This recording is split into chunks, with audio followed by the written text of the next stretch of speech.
When one person carries out a good deed purely for the sake of Allah, while another performs the same act only to gain admiration from others, it is the sincere individual who earns the reward from Allah. This reminds us that in the sight of Allah, it's not just the deed itself that matters, but the sincerity behind it.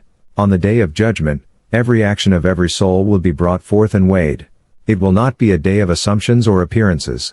Every person's deeds, both righteous and sinful, will be measured on a scale, and the final verdict will hinge upon which side outweighs the other.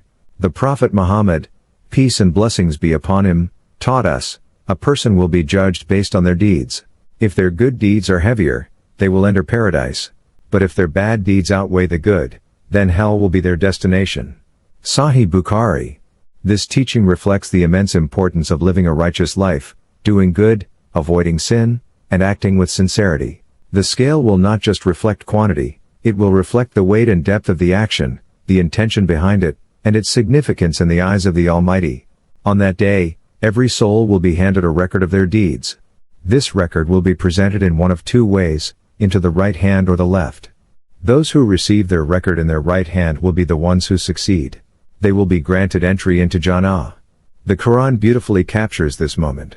Then as for he who is given his record in his right hand, he will be judged with an easy reckoning. Quran 84-7-8. This divine document will reveal a person's entire life, their choices, their faith, and their efforts to obey Allah.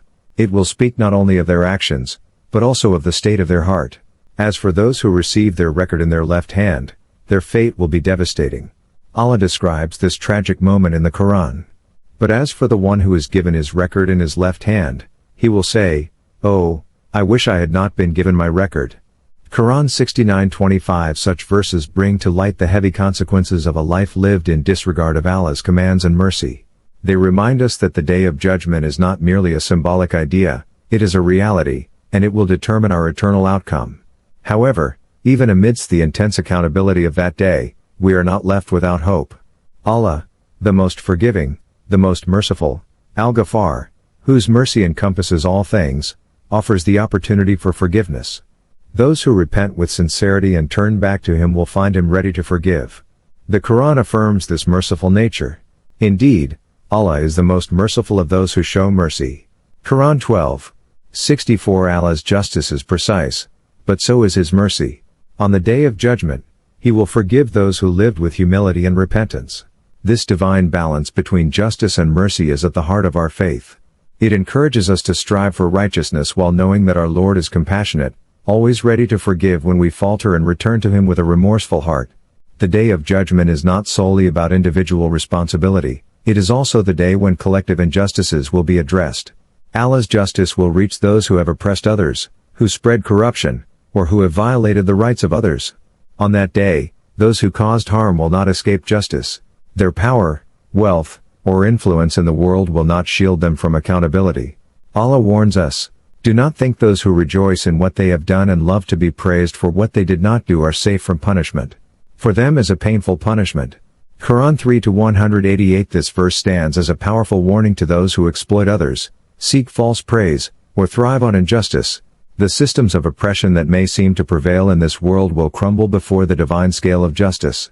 On that day, the truth will be laid bare, and every soul will be confronted with the reality of their choices. But let us not forget, the Day of Judgment is also a day of reward. For those who lived with integrity, fulfilled their obligations, showed patience through trials, and remained faithful to Allah, the reward will surpass their wildest imaginations. The Quran describes it beautifully. Indeed, those who believe and do righteous deeds, we will admit them to gardens beneath which rivers flow, to abide therein forever. Quran 4:57. This eternal paradise will be a place of peace, beauty, and joy for those who strove in this life to live by Allah's guidance. It will be the reward not just for grand acts, but for sincere intentions, for unseen efforts, and for moments of patience when it was hardest to endure. On that day, there will be no injustice. Allah's judgment will be fair, absolute, and perfect. No soul will be wronged. Every individual will receive precisely what they earned, no more, no less. Those who were oppressed will be compensated. Those who suffered in silence will be honored. And those who wronged others will be held to account. The Prophet Muhammad, peace be upon him, said, "On the Day of Judgment, The rights of the oppressed will be fulfilled, and the oppressor will be held accountable for every wrong they committed. Sahih Muslim. This hadith is a reminder that Allah's justice is complete. No act, no matter how small, will be overlooked. And every wrong, even those forgotten by people, will be written and addressed. Thus, the day of judgment is not just a time of reckoning, it is also a day of hope, of mercy, and of redemption. It assures us that while we are accountable for our lives, we are never beyond the reach of Allah's compassion. Believers are encouraged to live with this awareness, to pursue righteousness, to repent when they err, and to trust in the mercy and justice of their Creator. This day serves both as a warning and a promise. A warning that we will be held accountable for our actions, but also a promise that those who strive in sincerity and faith will be rewarded with eternal peace and joy in the gardens of paradise. Throughout history, Allah has not left humanity without guidance. From among the best of people, He selected messengers, noble, upright individuals, tasked with delivering His message and showing the way to live a life of purpose. These messengers were not ordinary people. They were chosen to convey divine revelation, to teach by example, and to lead their communities out of ignorance and towards light. Among them was the final messenger, Prophet Muhammad, peace be upon him, who was sent with the universal message for all of mankind. His mission was not just to inform, but to guide, to transform, and to provide the most complete and perfect example of how to live in obedience to Allah. The Quran honors the messengers, declaring them the finest among creation, chosen for the most important responsibility. Through them, Allah did not simply hand down rules, He demonstrated how those rules should be lived. They were beacons of patience, justice, kindness, and strength. Their personal lives mirrored their teachings, serving as models for their followers to emulate. Each prophet had a unique mission suited to the people he was sent to. Prophet Noah, called his people back to monotheism in a time of overwhelming corruption. Prophet Abraham, showed us what it means to truly submit to Allah, even when asked to sacrifice his own son. Prophet Moses, led his people away from tyranny and toward liberation. And Prophet Isa, Jesus, brought a message of compassion, faith, and repentance.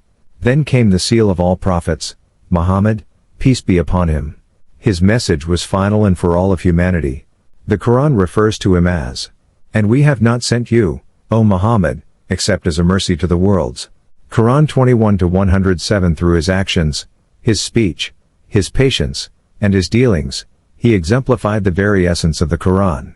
He showed us how to treat family, friends, strangers, even enemies. His legacy is one of humility, perseverance, and mercy. His entire life serves as a guiding light for all believers. The messenger's role extended beyond spiritual leadership. They were also reformers, community builders, and social guides. They addressed all aspects of human life, from worship to justice, from ethics to governance.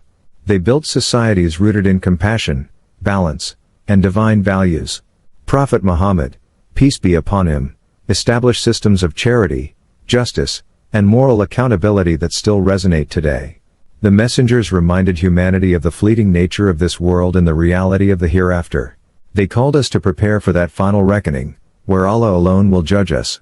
Through their lives and teachings, they laid out the roadmap to salvation. In the end, the message is clear: we are not without guidance.